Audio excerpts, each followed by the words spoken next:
शिशु दिवस रे सरस्वती शिशु विद्या मंदिर नीलकंठनगर राधागोविंद लेन मार्कंडेश्वर साही पुरीर अष्टम वार्षिक पुरस्कार वितरण उत्सव सरस्वती शिशु विद्या मंदिर बौद्धिक मंडप महा आडंबरी दुईटी पर्यायर पालित हो जाइछि। प्रथम पर्यायर अरुण उदय और प्रभात शिशु भाई भौणी मानक सहित शिशु दिवस पालित होइतिला। अष्टम वार्षिक पुरस्कार उत्सव अनुष्ठित होइतिला।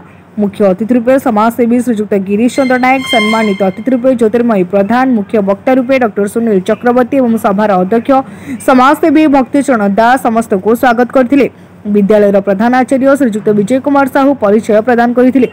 विभिन्न श्रेणी रे शिशु भौणी माने चिताकर्षक ओडिसी और भजन नृत्य करी प्रशंसा भाजन होइतिले। मंचसीन अतिथिगण क्रीड़ा प्रतियोगिता एवं विद्यालय विविध प्रतियोगिता द्वारा शिशु प्रतिभा विकसित होगा सहित भविष्य निर्माण में किपरि सहायक होता है से विषय को आधार करी विविध आदर्श उदाहरण वक्तव्य रखी प्रेरणा प्रदान करथिले। विविध क्षेत्र में कृतित्व अर्जन करथिबा शिशु भाई भौणी मानक मंचसीन अतिथिगण प्रतिभा प्रमाणपत्र सहित पुरस्कार प्रदान करा जायतिला।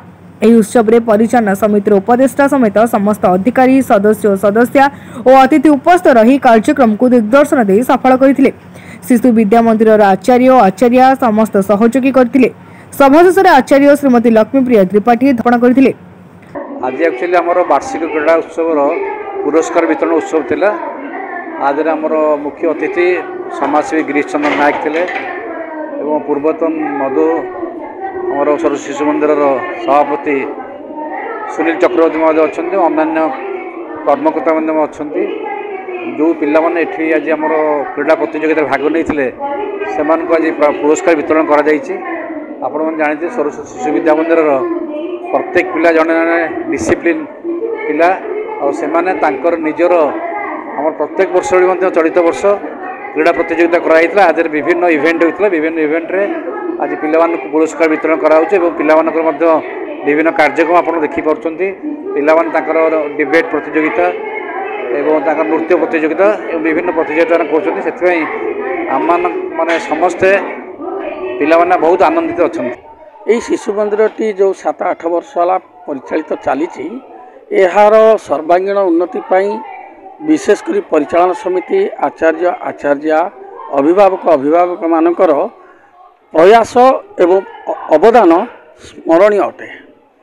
विशेषकर आम अष्टम वार्षिक क्रीड़ा प्रतियोगिता सहित विद्यालय स्तरीय बाक प्रतियोगिता, प्रबंध लिखन, कविता लिखन, चित्रांकन इत्यादि विभिन्न प्रकार प्रतियोगिता रे जो विद्यार्थी माने कृतित्व अर्जन करथिले सेमानक पई आज गोटे आनंदर दिवस थिला। ए आनंद दिवस रे आमे माने समस्ते सम्मिलित होई अष्टम वार्षिक पुरस्कार वितरण उत्सव को पालन करूछु।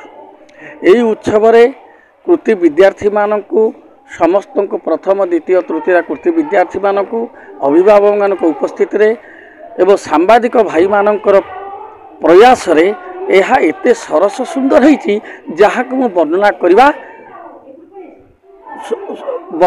सहज साध्य होराही। पुरीरू रविनारायण जेना निराकार महानगर रिपोर्ट तीर्थक्षेत्र लाइव।